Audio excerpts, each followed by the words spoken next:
Fiona Aedgar. Thank you so much for joining me on my podcast today to come to talk to me about your astrology and hopefully your Nordic path, which I'm really interested in finding out a bit more about. So, yeah, let's just dive straight in. How have you been? What have you been up to? Tell me a bit about your astrology practice recently and Oh, what's life doing for you?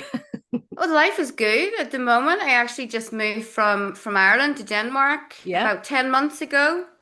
excellent. Uh, I'm a pagan, and Odin has brought me here. Odin brought me a man and then brought me to this place. Uh, So, Fantastic. Yeah, yeah. I mean, I've been following your socials, so I'm really interested in your astrology work. So I kind of keep up to date with those bits that you put out. But I've also seen you sharing a bit about your life over there in Denmark as well. So yeah, your ritual, your practice, I think it fascinates me. You work a lot with the Nordic gods, don't you? I've noticed you do a lot of ritual around that. So how did you get to that? How did you find that path? mm, like a lot of people, I actually dabbled in the New Age Okay. for a bit. I've never been Christian or anything like that, even when I was a little kid. And I had to go to Sunday school. I remember feeling furious about it. It was Right. like a blood memory, I guess, an ancestral memory.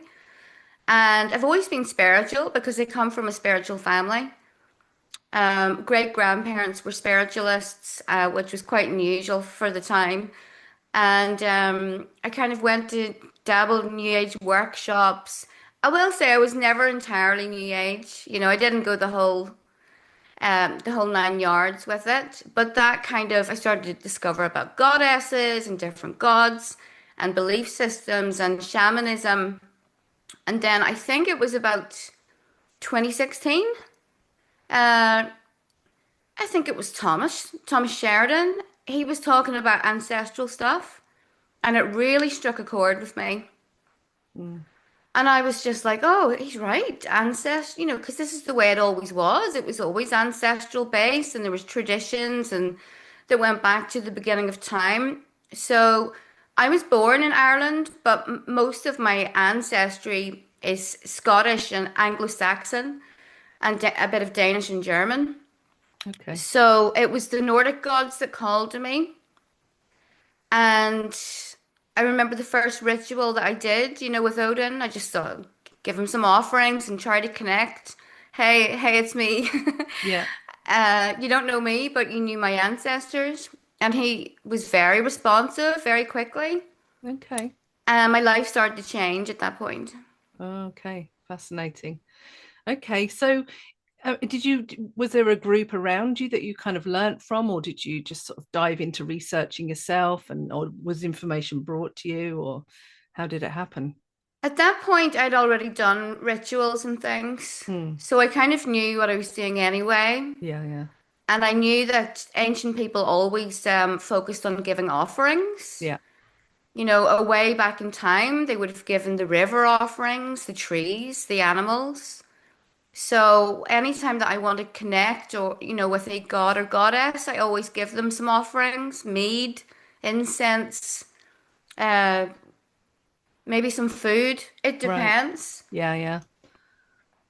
Yeah. That real pagan, earthy kind of practice. I think I'm not so much drawn to the Nordic, but absolutely the pagan element of working with the earth.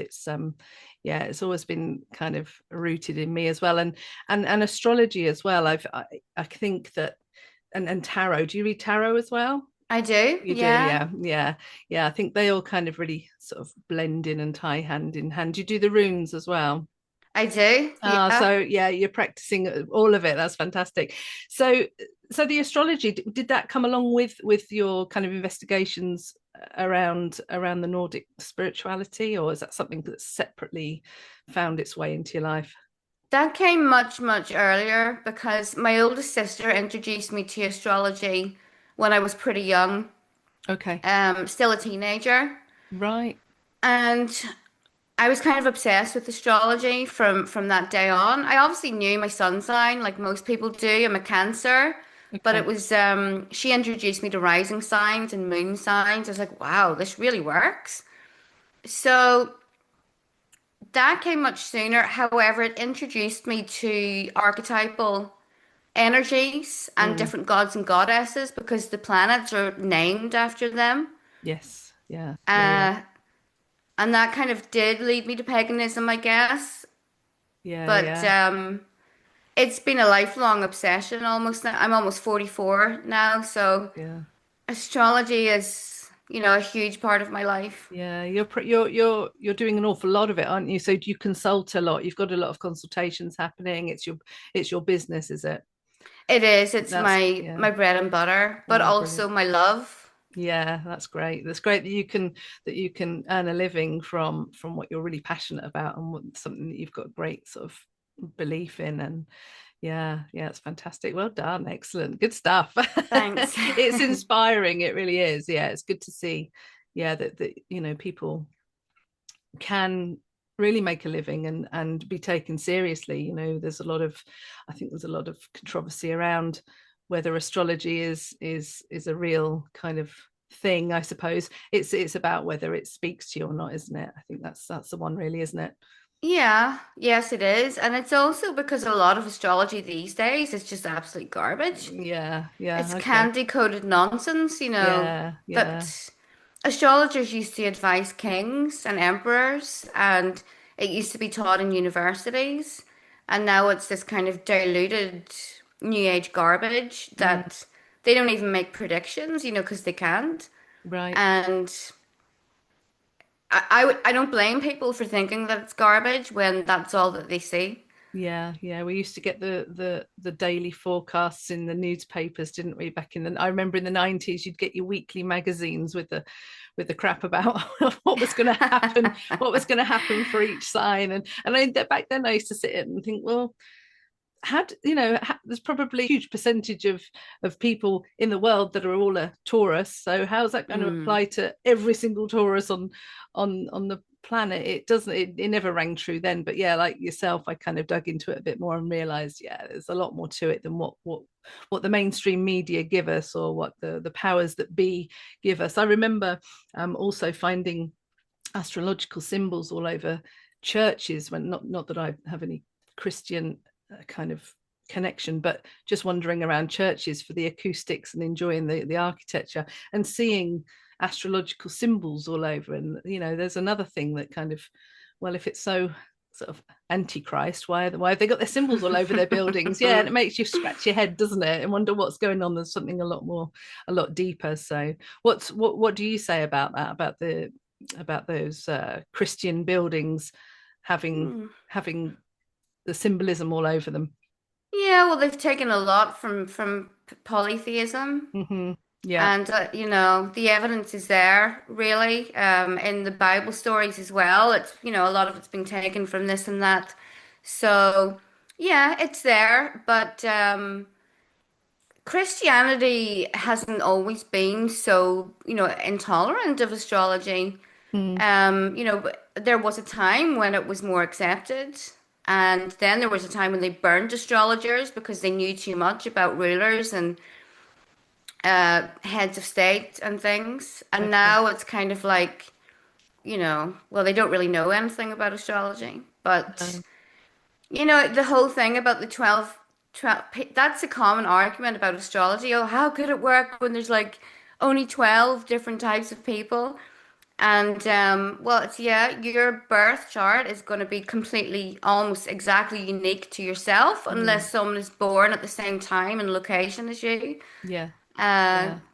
Yeah, I've heard it described as a bit of a blueprint for the personality. Imagine a building blueprint for your individual personality, and I quite like that, because there's so much more to it than just the sun sign, isn't there? So what sort of things do people come to you for a consultation? What do you find that it is that people are looking for when they come to astrology generally? Is there a general rule? I think a lot of them come because they want to know how to live their best life. Mm, And many people are trying to force themselves into roles, maybe their job or life in general, that they're just not suited to. hmm So everything in your chart will just, it will describe what kind of career you're suited to, health issues as well, because medical astrology is also accurate, or Mm, even relationships. mm, And those tend to be the main ones. Why am yeah. I here? What am I supposed to do? Why do things keep going wrong? Because maybe some people they go against their own natural gifts and talents in their Mm, birth chart, and they wonder why they've consistently had roadblocks.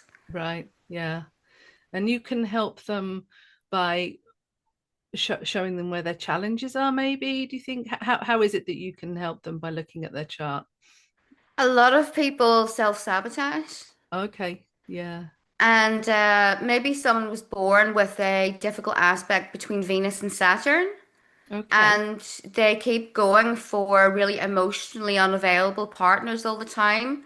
You can tell in the chart, it usually comes from one of the parents or it's a childhood issues. Mm. Sometimes people just need something pointed out to them in order to change it. Yeah, often that's what we need, isn't it? Just somebody to mirror kind of something that we tend to already know. I think yeah, I read tarot a lot, and that's very much the same. People know what's going on with themselves, don't they? They just sometimes Hmm. need to have that conversation. And I suppose astrology gives them a bit of a map, does it? Maybe, Yeah, yeah, and just to kind of show them something that they can put into external terms rather than that's an right. internal reality. Yeah, absolutely. Yeah, it's fascinating. So, you what I really wanted to to talk about also is I hear you talk a lot about how the modern new age astrology, like you say, it's a lot of sort of bubblegum and trash astrology. I've not come across fixed stars astrology, and also you've got. I noticed you've got your ancestral astrology as well that you've developed, have you? I have. So can you just talk a bit about that for me? Just yeah, tell me a bit about that and how your astrology differs from what we would see. My astrology differs because I'm not afraid to talk about negative things. Okay, I've made a number of predictions. It's called mundane astrology when you make predictions for the world, okay.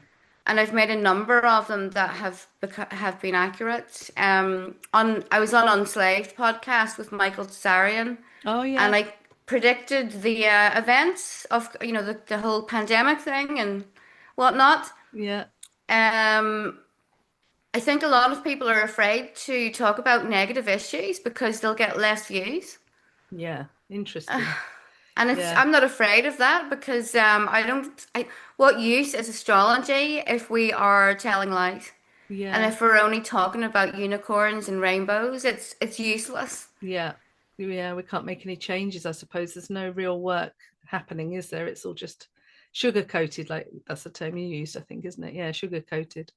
Yeah. So that's Yeah. that's where I differ. The ancestral astrology, I'm not going to talk about it too much because I'm actually writing a book about Oh, it. oh, fabulous. Yeah. So that will be out as soon as I can because I've just moved countries and I've been a bit delayed. But especially in the New Age movement, we they tend to focus on past lives all the time. They never mention ancestry. You know, Okay. Yeah, yeah. So, I mean, when you talk about ancestry, it's something, I've kind of worked myself a little bit with magic, with a spirit, the pagan spiritual path. And ancestry is something that I've never, for some reason, really connected with.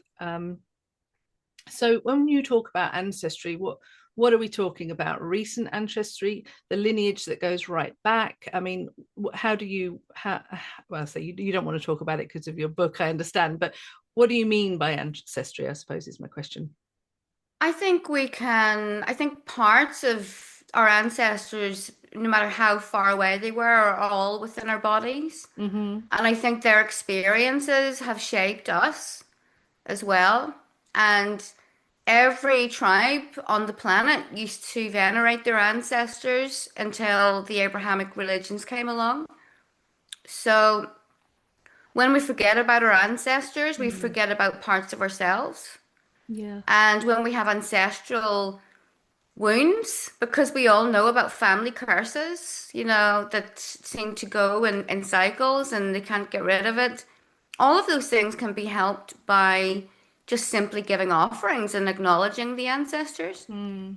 No, yeah. Um, if you look at the Irish Samhain, around Halloween time, Mm. you would have laid a table of food and drinks for the dead Yeah. to let them know that you're still, acknowledging them.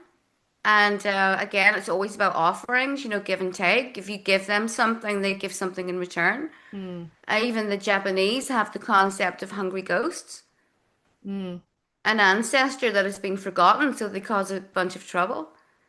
So I don't think our ancestors were idiots or time wasters. I believe that they did the things because they were effective. Yeah. That magic's always been alive, and we've we've forgotten. I think that's what I see so much of now. I think there's a lot of forgetting, isn't there? Forgetfulness in culture. We're so distracted, aren't we? And we're so, I say we as the collective we, but um, there's a lot of remembering that needs to happen, isn't there? I think for us to be put back on any kind of path that's in the right direction, maybe within It's our true. cultures, within our culture. I'm thinking about English culture and whether we have any kind of ancestral practice. There would Yeah. be for old Anglo-Saxon Okay. rituals. Yeah. That was, I mean, they also would have worshipped Woden, which is a form of Odin, because the Saxons came over from Germany. Okay. Yeah. Yeah. Yeah. So there are actually quite a lot of English ancestral practices, but again, a lot of it's been lost. But if you follow someone like, Survive the Jive, Tom Rousel, I think his name is, he always talks about the English traditions. Okay. I'll look that up. Yeah. Yeah. Yeah.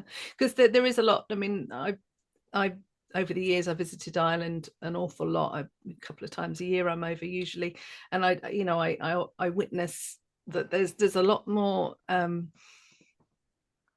kind of, I don't know, what I've found over the years is there's a definite difference between the cultures, in as much as there's a there's a nod to the dead a lot. There's definitely a recognition that there's that people have been and gone and still exist almost.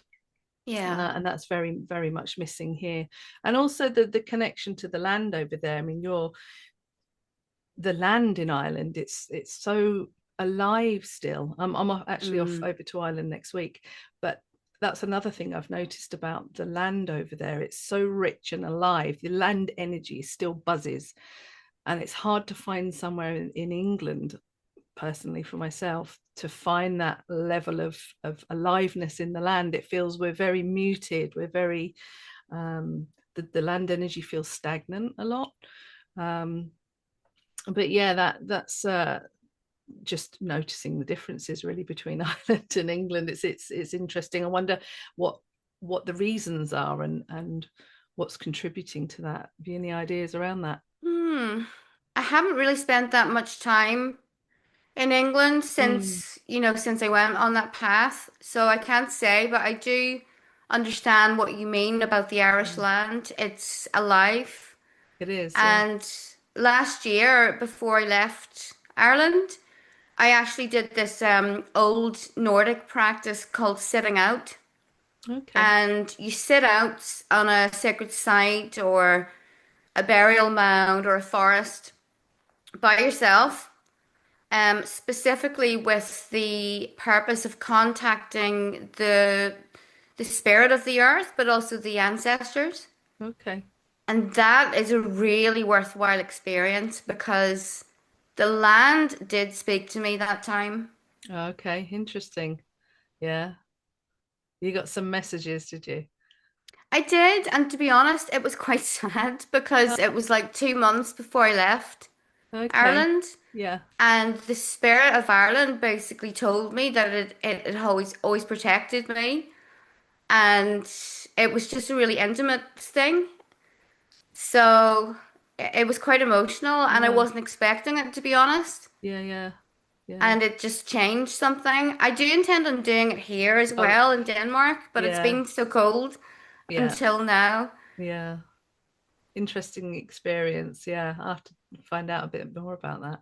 But I know I'm quite a lot of the time I've got a very creative imagination, and a lot of the time I hear and see things that kind of, maybe not might be there, might not be there. I know a lot of the time when I'm in Ireland, if I'm walking in the hills, I can hear like music and the whistle, and I just always get a sense that I'm, seeing sort of energy move, and I don't get as much of that over in England. Maybe if I'm in the very, very rural parts, spent some time in Scotland. But yeah, like that kind of just really, it's that aliveness of the land over there. It's not so much here, and it's a real shame because I think at one time it probably was, but we're just so Mm. built up. The land is so built up. There's so many so much development here. I think the land must take the hit. It must have to absorb that, and surely that drains the energy. Maybe Yeah, I think so. would All make right, do you sense. have more ancestral connections to Ireland than you do in England? I don't know. I've never done my ancestry, but as far as I'm aware, it's only English and Scottish that I've got. But I go over to see friends, but I definitely feel more drawn to the land over there, and the culture and Yeah. the music and the art, especially the West Coast down there. I'm on the West Coast a lot, and the light's so very different down there, and it makes the land sort of shine more. Yeah, and there's for an artist, I think it's very inspirational. There's something that lights me up about Ireland, but I Hmm. don't get that in England. So Yeah. there must be something there. I'm sure it'd be fascinating to do a bit of digging and a bit of research and find out about. I bet there is. Yeah, Yeah. more than likely.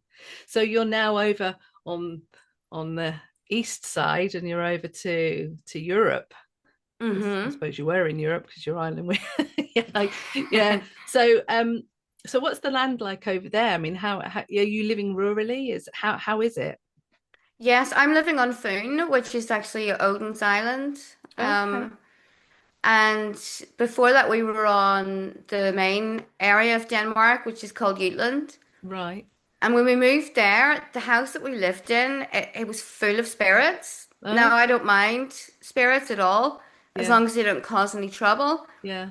But they were all men, I noticed. They were all Uh, young men, and they were very, very curious about me. okay, My husband he can't see them or notice okay. them, so but that area of land was super, super active. And then I was thinking, oh, maybe it's just Denmark. It's like this, but this land is not active at all. Okay. So I guess it depends on where you go to. Yeah, yeah, yeah, yeah.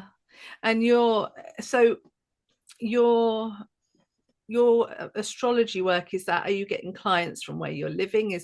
Are you being provided for by the land there, or is it still, are they coming from the internet? How are you finding it? Are you making a community around you? Are you finding like minds, or? I've always been internet based. Oh, okay. All And right. actually a lot of my clients are from America. Oh, fascinating. Probably about 60%, I would say. So it's kind of been the same here. Oh, okay. Danes are notoriously tribal, Are they? which I Oh, actually love, and I hope that they stay that way. I yeah, mean, all of the Danish people that I know are absolutely lovely, yeah, but they are very much t a tight knit, community. So I haven't got, a ton of friends or anything, yeah, yeah. but I didn't in Ireland either. I'm kind of a hermit most of the Oh, time. yeah, oh, yeah. Okay. Yeah. Yeah, yeah, yeah. Oh, fascinating. Good stuff. So your astrology, I like I say, I kind of play with astrology. I wouldn't say I'm an astrologer, but so your personal astrology, would you be happy to talk about that, or? Hmm. Yeah, so tell me a bit about what's your sun, moon, and rising. Oh, I'm a Cancer. Okay. And I've got Scorpio moon and Gemini rising. Okay, okay. So this, So I'm very watery, but I can communicate and talk and, be chatty at times. yeah, And I'm super interested in everything about the yeah, world and how it works. yeah, yeah, yeah, yeah. But I have got a very strong watery side, and I love my home. I spend like 80% of my time at home, and it doesn't bother me. I've got my animals and my family, so Yeah, yeah. And elementally, so I'm wondering what are your thoughts on it? So I've got a lot of fire, a lot of earth, but I haven't got much air in my chart. So do you find with the elements, if somebody's got a lack of something, do you find that affects their personality in a certain way, or if they've got too much of something, how do they manifest a balance? I mean, I really love working elementally, and I think that comes into astrology a lot, doesn't it? Do you work with it the elements a does. lot? Yeah, yeah. Yeah, and there are ways that we can remedy. It's called an excess or a deficiency. Oh, so there is actually a thing in astrology, right? Okay. Yeah. Yeah, yeah. So I actually have an excess of air and I've got a deficiency in earth. I've got no earth in my chart at Oh, all. okay. Mm, And as a result of that, I can be very ungrounded. yes. And I'm Okay. always in my head all the time because of Mm, all the air. So that can have an impact on your health. mm, So there are actual remedies that used to be used within astrology to help the person. And for example, my deficiency in earth, it's really important that I get outside and ground myself and go into nature, mm, turn off the phone, stop thinking, but also the food that I eat because it's kind of the same principles as traditional Chinese medicine. So if okay. you have too much yin or yang, well, you need to eat, certain foods and take certain herbs that will balance you. Yeah, yeah. And ancient astrologers thought that before a soul came into a human body, they were the perfect balance of all of the elements. Oh, really? Oh, Yeah. oh, okay. But then they come through this, veil and they come into your physical body and everything, the elements are scrambled then. So they would then give suggestions to that person as how you can create a missing element or you can temper one that is too excessive. Oh, fascinating. So that can be remedied. So would you give advice about how to remedy that if somebody came along? And is there any hmm other elements, any other modalities that you work with that you can kind of help them with, or just astrological advice? yeah, I mean that can be applied to anything really in Mm, the charts. There's always going to be an imbalance. There's always going to be a problem planet. mm, And we can absolutely give them advice, but it's going to be realistic advice. It's not going to be, uh, you can, yeah, suddenly become a millionaire, yeah, in a few months and unrealistic stuff. yeah, yeah. Because I think the difference between modern humans and ancient humans is that ancient humans were more accepting of their own lot in life. Hmm. I've been dealt this hand, and yes, there are absolutely things that I can do to make it better. But sometimes we have these problems in life that continue to need work. So ignoring that, which is kind of what a lot of modern astrologers do, it's not helpful. So the fixed stars as well. As I said earlier, I've not come across fixed stars astrology. So can you tell me a bit about that and why it's not incorporated in mainstream astrology or the stuff that we see on the internet now? It's not incorporated into New Age astrology, Hmm. which does not make any sense whatsoever because if you go outside at night, what do you see? You know Well, what is yeah. dominating everything? Mm, And it was a necessary part of ancient astrology, mm, the observation of the actual sky and what you can see with your own eyes. okay. Yeah, yeah. So I don't know why they don't use it, but there are a lot of things that they miss out. But astrology was always connected with the stars and the planets. And the planets. Yeah, yeah. Yeah. And the interpretations that we have on the fixed stars, they're really old. They're thousands of years old. Okay. And they are said to have a kind of fate behind them or destiny. And of course, if you look at the ancient Egyptians and all of that, that's where the gods resided.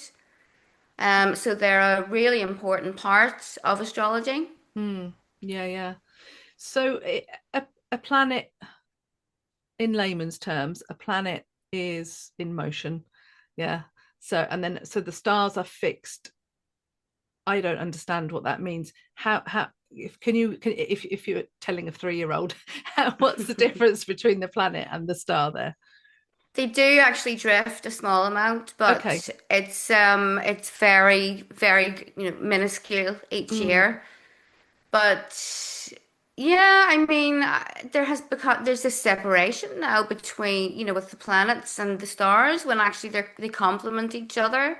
And mm, the stars are something deeply spiritual. The planets are more like everyday life kind of stuff.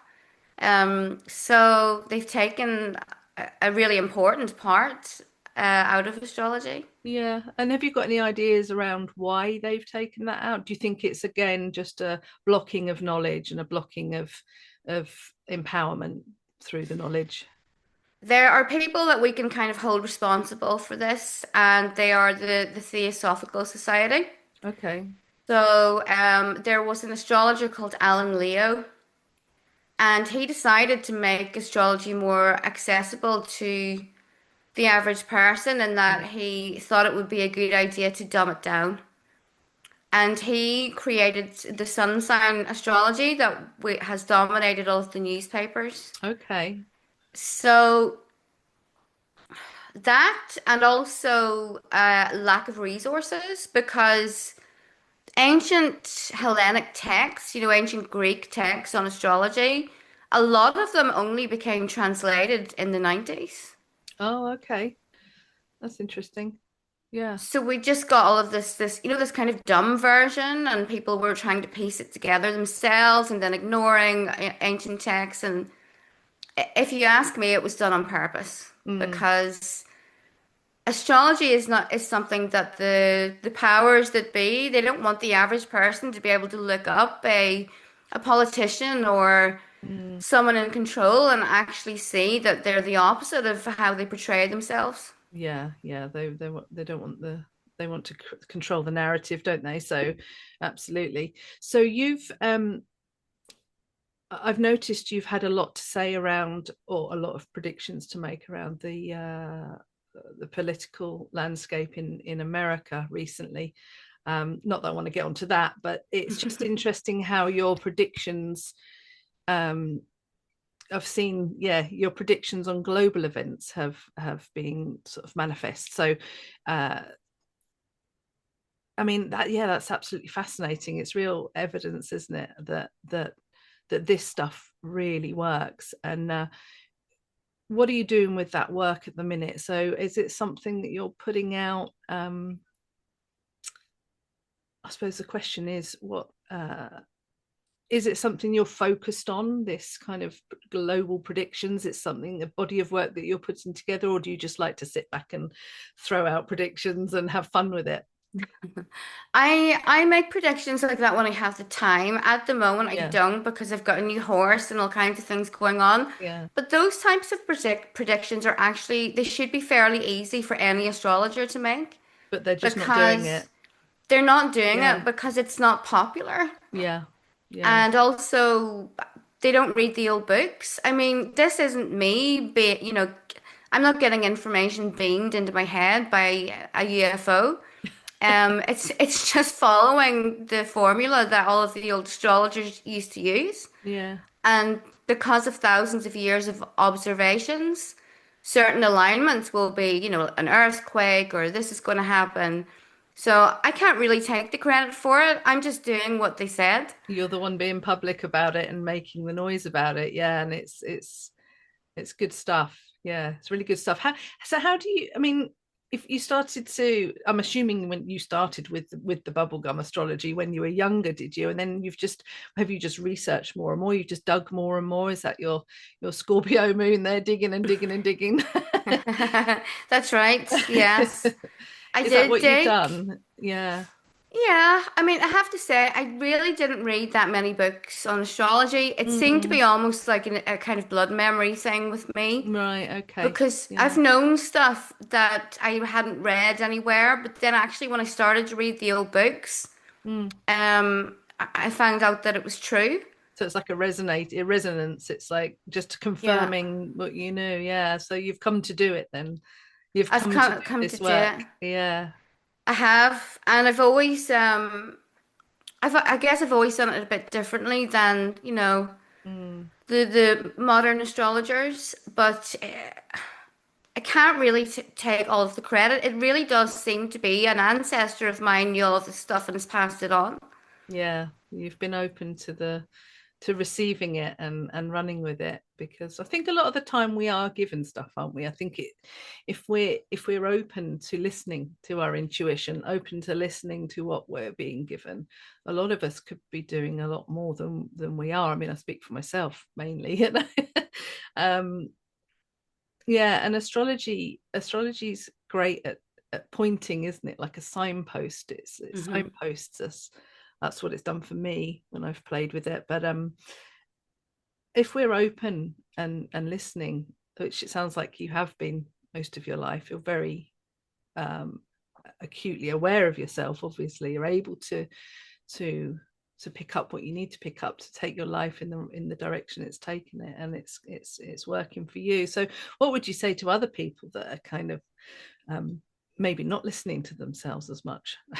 With Oh, well, if they're not listening to themselves very much, then they're not going to be happy. They're not going to everyone's got a skill, everyone's got a talent, and it can be anything from astrology, singing, making cakes. We've all got something we're great at. mm, But if we continue trying to push ourselves into societal expectations, mm, we're not happy. And I realize that if you have kids or something like that, you need to go and pay the bills.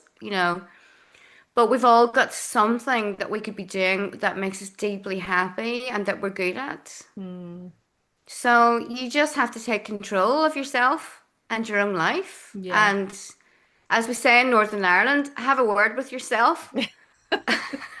Yeah, no bullshit. Just have a word, and yeah. My friend's got another saying. She says she's Irish. She says shit or get off the pot, basically.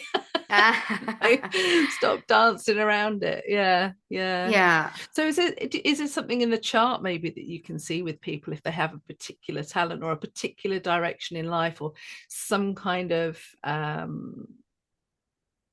yeah, some kind of point that they should be aiming towards? Does that show up in a chart?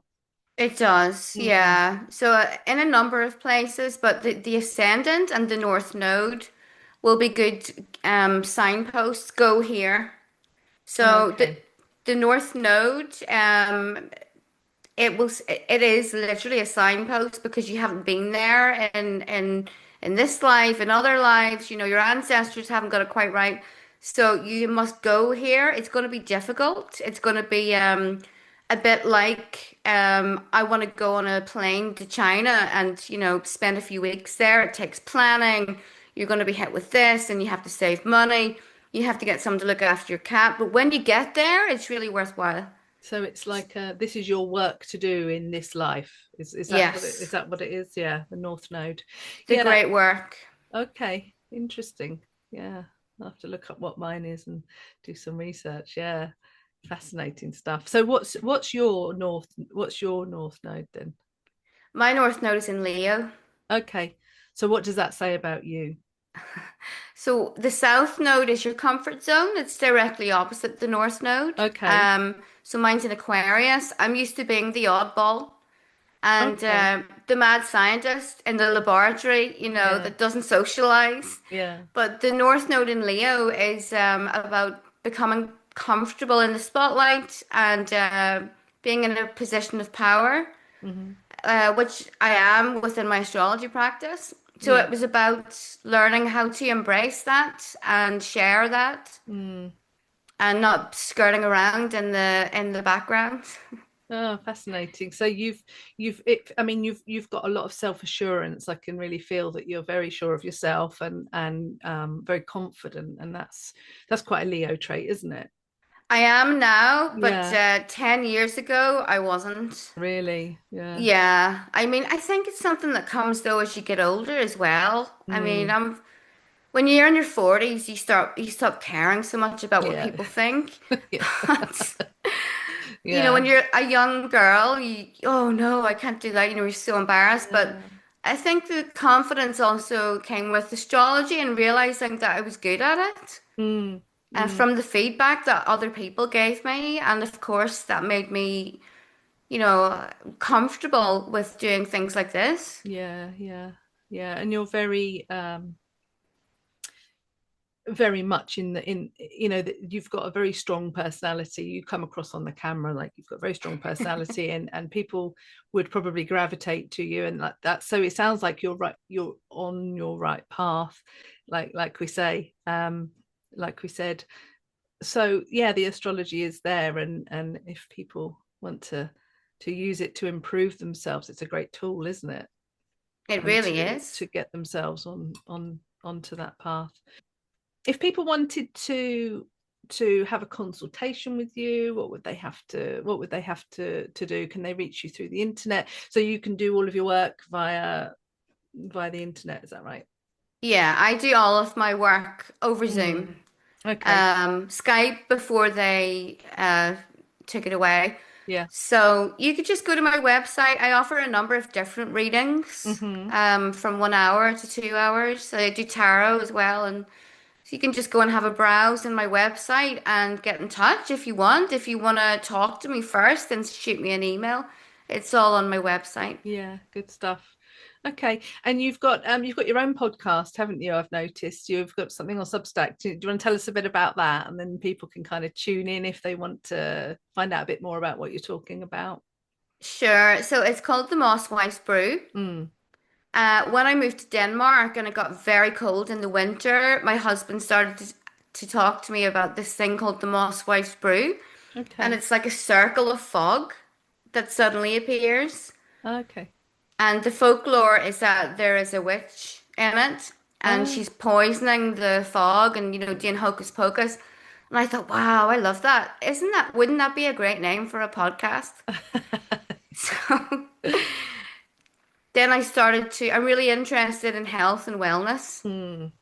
So it's because based on health and wellness, is it? Yeah. it's based on health and wellness, but also the occult. I do a tarot scope and I give my subscribers a ritual to do, usually based on planetary magic. Mm. For example, Jupiter is an exalted status soon, and it's a great time to make a talisman and channel that energy of Jupiter to bring success Okay. into your life. So Yeah. it's a mishmash. I didn't want to just do another astrology one because I wanted something different, and that's what happened. Yeah, yeah, yeah. Good stuff. All right. Yeah. Okay. Well, thank you so much for joining me. And I think we can probably leave it there. But it's been great to chat about your astrology and everything that you do. But I will link people that are watching this to in your direction. And Thank you. yeah, maybe we can do it again soon. It's been really interesting chatting. Sure. Thanks, Yeah. Cheryl. All right.